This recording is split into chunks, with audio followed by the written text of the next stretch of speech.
Good evening to Server Shop. We should come to you live from my YouTube channel as I continue on our part series, the week that was college football history and review, the 1961 college football season.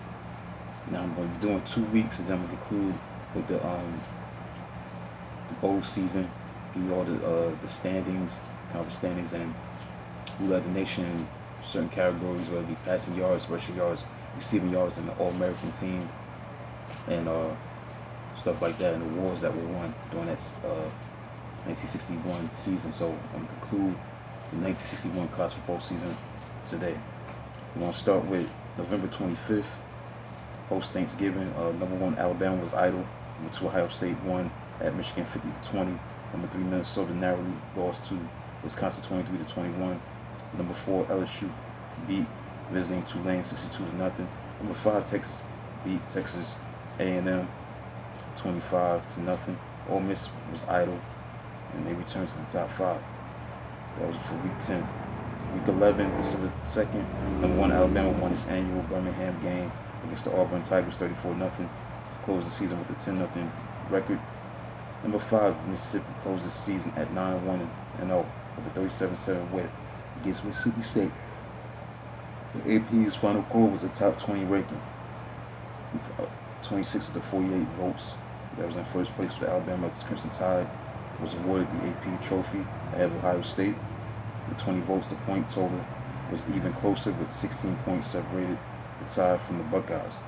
The final poll had number 1 Alabama, number 2 Ohio State, number 3 Texas, number 4 LSU, number 5 Mississippi, number 6 Minnesota, number 7 Colorado, number 8 Michigan State, number 9 Arkansas, number 10 Utah State, number 11 Missouri, number 12 Purdue, number 13 Georgia Tech, number 14 Syracuse, number 15 Rutgers, number 16 UCLA. There was a three-way tie for the 17th spot: Arizona, Penn State, and Rice, followed by Duke, number 20. So that's it. So now I'm going to get into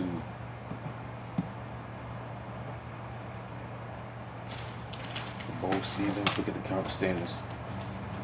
Last but not least, look into that. The Big Ten, you had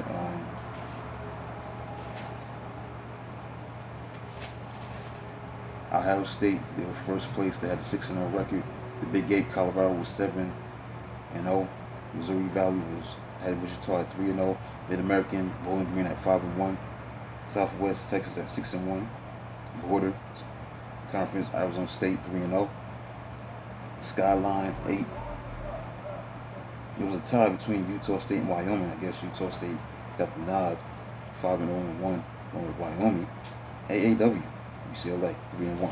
So let's get into it. The bowl season. We're gonna look at the 1961 bowl season. Gotham Bowl on December 9th, 1961. Baylor beat Utah State 24-9. Soon the failed bowl experiment in New York City was staged before a small, shivering crowd in Manhattan's decaying Polo Grounds, already home of AFL's poorly attended games of the New York Titans. Speaking of pro football, Utah State lineup sported an array of future pros to tackles like Merlin Olsen, Clyde Brock, quarterback Bill Munson, quarterback kicker Jim Turner, and Lionel Aldridge, halfback Jack Lawshield. But Aggies were no match for Southwest Conference Baylor, which on this day at least played to its potential. After fumbles ruined the Aggies. Bears halfback Ronnie Bull's touchdown run followed center linebacker Bill Hicks' early recovery at Utah State 45-yard line. Kicker Carl Choate field goal made it 10-0 after Lawshield's punt fumble at own 5-yard line. Utah State struck back on the kicker's Turner's third quarter field goal. But Baylor's sharp sub quarterback Don Troll took over to lead 20-yard trip after another fumble and an 83-yard drive, all on his aerial prowess. Baylor's last touchdown came on a 38-yard pass from Troll to end Tom Plum. Liberty Bowl on December 16, 1961, Syracuse beat Miami 15-14. Intriguing matchup of future Big East foes pitted halfback extraordinaire Ernie Davis of Syracuse versus Miami sophomore quarterback aerial artist George Myra. Bone-numbing cold prompted Miami cheerleaders to decorate seating section with plastic palms for sparse but amused Philadelphia crowd. Hurricanes halfback Nick Spinelli spared 60 yards with the punt return, and Myra added 2-point pass for a 14-0 lead just before halftime. Davis ignored whatever Heisman jinx was due him and rushed 630 carries for 140 yards, scored third quarter touchdown, and was tagged by quarterback Dave Surratt's 2-point pass. Davis' 2-point catch out and cut the margin for Miami to 14-8. Davis lugged ball 4 times for 24 yards in a winning 51-yard drive. Surratt passed for a 7-yard touchdown pass to halfback Dick Easterly, and end kicker Ken Everson kicked the decisive extra point. The Blue Bonnet Bowl, December 2nd, Kansas beat Rice 33-7. Jayhawks rolled up 293 yards on ground with sophomore fullback Ken Coleman spearheading an attack with 107 yards on 18 carries. Coleman's 2 touchdown runs provided Kansas with a 12-7 halftime lead. Rice quarterback Randall Kilbaugh pitched 10 for 16 for 156 yards, 5-yard touchdown pass to end Johnny Burrell, which had given Owls a short-lived 7-6 lead in the first quarter. Kansas quarterback punter John Hadle, who denied having already signed with San Diego Chargers, ran 41 yards with fake punt in the first half, directed 3 touchdown drives in the second half, and called reverses that sprung halfback Roger McFarland for 9 and 12-yard touchdown runs. Jayhawks guard linebacker Elvin Basham sparkled on defense and was voted guard game's top lineman. Blue Bonnet will be last bowl game until 2006 season for Rice Owls. Gator Bowl, December 30th.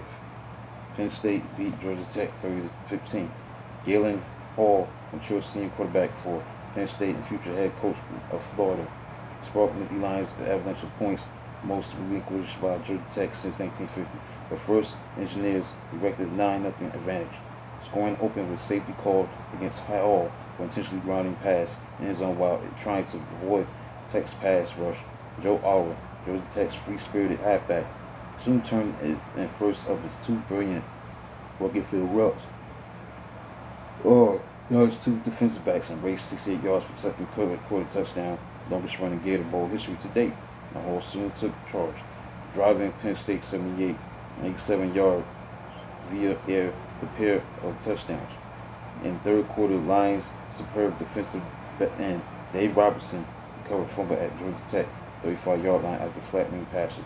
Hall quickly threw his 3rd touchdown pass, or made another elusive touchdown gem to cut margin to 20-15 fourth quarter, but Engineers lost ball at own 12-yard line on each of their next 2 possessions. Lions tacked on field goal and field back Buddy Torres touchdown plunge. Orange Bowl, Louisiana State beat Colorado 25-7 as Army was looking for new coach, and rumors swirled around LSU's Paul Diesel, former West Point assistant. Instead of showing up flat amid such speculation, Tigers ferociously forced countless Colorado errors. Perhaps LSU was fired up, a bulletin board full of news clips collected by Diesel. Those Colorado kids talked a lot. I never had so much ammunition, he said. Diesel also spotted flaw in Buffalo's kicking game. Center tip is his punt snaps. After Tigers' useful halfback kicker Wendell Harris kicked 30-yard field goal in first quarter, LSU stopped Buffalo's and Bayou Bengals center Gary Kitchen poured up middle to block punt that rolled through end zone for safety.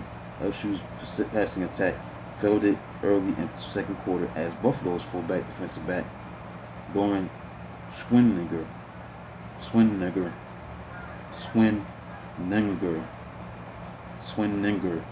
made interception and raced 59 yards to touchdown, 7-5 lead.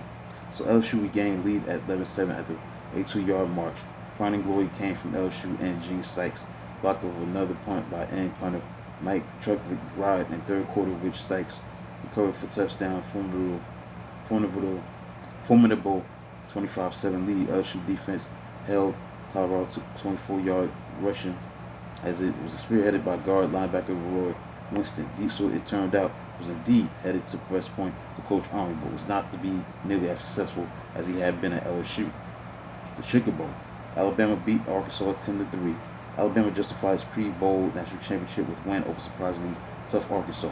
Midway in the first quarter, Tide traveled 79 yards to touchdown Fullback Mike Faccia charged 43 yards to Porky's 12-yard line.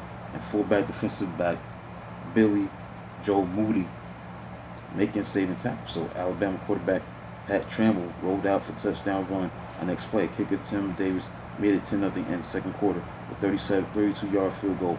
Alabama defensive front led by tackle Billy Neighbors and center linebacker Leroy Jordan played decisively when it mattered most. Arkansas reached Bama 10-yard line in the second quarter after halfback Paul Dudley swept for 39 yards. On second down, Jordan spilled Dudley for 4-yard loss, and Arkansas missed field goal following poor pass on third down. Razorbacks kicker Mickey Sissel kicked 23-yard field goal in third quarter after Hogs were halted at 7-yard line. Arkansas made exciting late bid. Halfback Lance Orworth, who had slipped on soggy turf all day, broke free on a long pass from Alabama 4-yard line, but quarterback George McKinney's bomb just eluded Elworth's fingertips. Moments later, Bama halfback Butch Wilson made intercept just inches from his own goal line as he tumbled out of bounds with the ball in his arms. Trimble kicked clock from the shadow of his own goal post with minuscule sneaks. Cotton Bowl. Texas beat Mississippi 12-7. Had it not been for late season heartbreaking upsets suffered by each team, Texas and Mississippi might have played for clear-cut national championship as number 1 versus number 2. Expected barrage of points never materialized, even though Longhorns and the Rebels finished season 4th and 1st, respectively, in total offense, with Texas tied at second in the national rushing and Ole Miss second in passing. Even though they were outgained 319 yards to 133 yards, Longhorns employed solid pass defense. Halfback defensive back Jerry Cook set Cotton Bowl record with 3 interceptions, including vital end zone pickoff, which was tipped by guard linebacker Johnny Treadwell. That interception by Cook saved potential touchdown just before halftime. Earlier interception diving effort by halfback defensive back Tommy Ford at Ole Miss 34-yard line had set up first Longhorns touchdown in first quarter. Halfback James Saxton carried it over from 1-yard line after fullback Culpepper and halfback David Russell, the only defensive specialist, made key runs. Ace Rebels tackle Jim Dunaway blocked conversion kick to keep it at 6-0. Quarterback Mike Cotton accumulated all of Steele's sparkling 72-yard drive in second quarter, passing 21 yards, running 27 yards, and finally hitting halfback Jack Collins with 24-yard touchdown pass for 12-0 margin. Ole Miss got its score in its third quarter as quarterback Glenn Griffin similarly all Corey by passing for 37 yards, running for 37 yards, and then hitting in Reed Davis for a 20-yard touchdown. So the Rebels threatened in fourth quarter, making it to the Longhorns 23-yard line, but Texas defensive end Bob Moses voted game's outstanding lineman spilled Griffin for loss for fourth down. And finally in the Rose Bowl, Minnesota beat UCLA by score 21-3. This was only a year in last 16 that Big Ten was not under contract to face West Coast representative.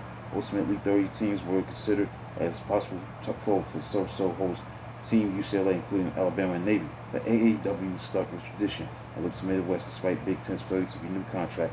Ohio State's turn now of Miss Pasadena's bid, redeeming themselves from previous year's Rose Bowl disappointment. The Golden Gophers proved to be excellent standing. Now Minnesota spotted UCLA early field goal as Bruins wingback Kermit Alexander added 32 and 9-yard reverse runs to his 31-yard opening kickoff return. The Gophers held at 6-yard line. So tailback kicker Bobby Smith glanced 23 yards field goal through off left right upright. Minnesota controlled the ball rest of the day, sending the Bruins to their 5th straight defeat in the Rose Bowl. The Gophers All-American quarterback Sandy Stevens scored first of his 2 touchdown runs after late first quarter gives. Bruins fullback almost Thompson lost fullback at his own 6-yard line to fullback defensive back Charles Dixon, and Stevens scored in 3 plays for all points Minnesota would need. With several runners sharing load, the Gophers moved 75 and 84 yards for additional scores and piled up 297 yards to 107 yards offensive advantage. Minnesota led by outstanding defensive end John Campbell, defensive tackles Carl Eller and Bobby Bell, rolling Bruins with big defensive plays that totaled 62 yards and losses. Now, we're done with that. Now it's time to look at Top performance formula for 1961, we had Alabama at number 1. 1961 top opponents records, Mississippi State number 1. Out of conference records for 1961, the top conference rather, was the Big Ten, 26-1. Individual statistical leaders for rushing yards was Preacher Pilot of New Mexico State. He had 1,278 yards. He averaged 6.7 yards a carry. Preacher Pilot of New Mexico State led the nation in rushing, 1,278 yards, 6.7 average. Passing yards, Ron Miller led the nation in passing yards for Wisconsin with 1,487. Receiving yards, Pat Richter led the nation in receiving yards, 47 catches for 817 yards. The All-American team, 1961, this is All-American team. We had at end Gary Collins of Maryland, Bill Miller of Miami. Tackles were Billy Neighbors, Alabama, Morgan Olson, Utah State. The guards, Roy Winston, Louisiana State, Joe Rimling of Colorado. The center, Alex Kroll of Rutgers. The backfield had Sandy Stevens, Minnesota, Ernie Davis, Syracuse, James Saxton, Texas, Bob Ferguson, Ohio State. Other All-American choices in Jerry Hillenbrand, Colorado, Bob Miniger, Penn State, Pat Richter, Wisconsin, Greg Mather, Navy. The tackles, Bobby Bell, Minnesota, Ed Blaine, Missouri, Don Talbot of Texas. The guards, Dave Berman, Michigan State. The centers, Bill Van Buren, Iowa, Ron Hall, UCLA. In the backfield, Roman Gabriel, North Carolina State, Lance Allworth, Arkansas, John Hadle, Clark, Kansas, Billy Ray Adams, Mississippi. Now, 1961 Heisman Trophy vote had Ernie Davis as the top vote getter, senior halfback for Syracuse. Ernie Davis won the Heisman Trophy in 1961 with 824 votes. Bob Ferguson, the senior fullback of Ohio State, finished second with 771 votes. James Saxton, senior halfback of Texas, finished with 551 votes. Sandy Stevens, senior quarterback, Minnesota, 443 votes. Pat Trammell, senior quarterback of Alabama, 362 votes. So this was like a senior-laden Heisman Trophy race, but it was won by Ernie Davis, the halfback of Syracuse. Other major awards that was won: Maxwell Player of the Year, Bob Ferguson of Ohio State, senior fullback. Outland Lineman Trophy winner was Morgan Olson, senior tackle, Utah State. The Walter Camp Award went to Ernie Davis. Walter Camp Back Award went to Ernie Davis, senior halfback of Syracuse. Lou Rockne Lineman Award went to Joe Roming, a senior guard of Colorado. The AFCA Coach of the Year was Paul Bear Bryant of Alabama. So that concludes a look at the 1961 college football season. I'm done with the season, the recap of the whole season. Now I will be making my transition to 1962. 1962 college football season. I'll do the overview and do the first week of that season. So that concludes a look at 1961 college football season. Tomorrow I'll be talking about the 1962 college football season and the overview and go over week 1. So you can subscribe to the channel, like, comment, do if you can support the channel. This is Rashad Mitchell. Until then, talk to you tomorrow.